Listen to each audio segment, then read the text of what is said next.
we have a plan. ইরানের বিরুদ্ধে চলমান যুদ্ধে মিত্রদের সহযোগিতা না পাওয়ায় ক্ষুব্ধ যুক্তরাষ্ট্র। পেন্টাগনের একটি অভ্যন্তরীণ ইমেইলে উঠে এসেছে, স্পেনকে ন্যাটো থেকে সাময়িকভাবে স্থগিত করা থেকে শুরু করে ব্রিটেনের ফকল্যান্ড দ্বীপপুঞ্জ নিয়ে অবস্থান পুনর্বিবেচনার মতো কঠোর পদক্ষেপের চিন্তা করছে ওয়াশিংটন। রয়টার্সকে এক মার্কিন কর্মকর্তা জানান, ওই ইমেইলে এমন সব নীতিগত বিকল্প তুলে ধরা হয়েছে যা দিয়ে যুক্তরাষ্ট্র তার মিত্রদের উপর চাপ সৃষ্টি করতে পারে। বিশেষ করে ইরান যুদ্ধে ঘাঁটি ব্যবহার ও আকাশপথে চলাচলের অনুমতি না দেওয়ায় কিছু ইউরোপীয় দেশের প্রতি অসন্তোষ স্পষ্ট হয়েছে। ইমেইলে বলা হয়, ন্যাটোর সদস্য হিসেবে অন্তত ঘাঁটি ও আকাশসীমা ব্যবহারের সুযোগ দেওয়া ন্যূনতম দায়িত্ব।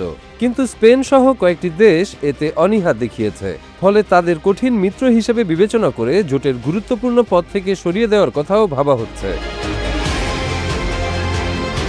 যুক্তরাষ্ট্রের প্রেসিডেন্ট ডোনাল্ড ট্রাম্প ইতোমধ্যেই মিত্রদের কঠোর ভাষায় সমালোচনা করেছেন।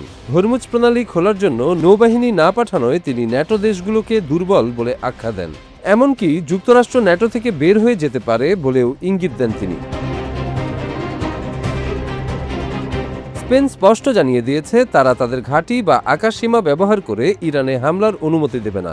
দেশটিতে যুক্তরাষ্ট্রের গুরুত্বপূর্ণ দুটি সামরিক ঘাঁটি রয়েছে।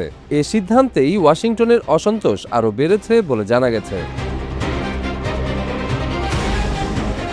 অন্যদিকে ব্রিটেনও শুরুতে তাদের ঘাঁটি থেকে সরাসরি হামলার অনুমতি দেয়নি, পরে কেবল প্রতিরক্ষামূলক অভিযানের জন্য সীমিত অনুমতি দেয়। এতে ক্ষুব্ধ হয়ে ট্রাম্প ব্রিটিশ প্রধানমন্ত্রী কিয়ার স্টারমারকে কটাক্ষ করে বলেন, তিনি উইনস্টন চার্চিল নন। ইমেইলে আরও একটি বিষয় উঠে আসে, ফকল্যান্ড দ্বীপপুঞ্জ নিয়ে যুক্তরাষ্ট্রের অবস্থান পুনর্বিবেচনার প্রস্তাব। দ্বীপগুলো ব্রিটেনের নিয়ন্ত্রণে থাকলেও আর্জেন্টিনা এখনো দাবি করে 1982 সালে এ নিয়ে দুই দেশের মধ্যে যুদ্ধও হয়েছিল। তবে স্পেনের প্রধানমন্ত্রী পেদ্রো সানচেজ এই ইমেইলকে গুরুত্ব দিতে নারাজ। তিনি বলেন, তাদের দেশ ন্যাটোর দায়িত্বশীল সদস্য এবং সব বাধ্যবাধকতা পালন করছে। ইতালির প্রধানমন্ত্রী জর্জিয়া মেলোনিও ন্যাটোর ঐক্য বজায় রাখার উপর জোর দিয়েছেন।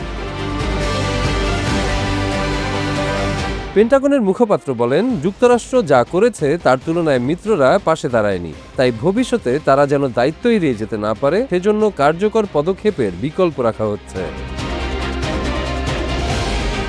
বিশ্লেষকরা বলছেন, ইরান যুদ্ধ ঘিরে এই টানাপোড়েন 76 বছরের পুরনো এই সামরিক জোটের ভবিষ্যৎ নিয়ে নতুন করে প্রশ্ন তুলেছে।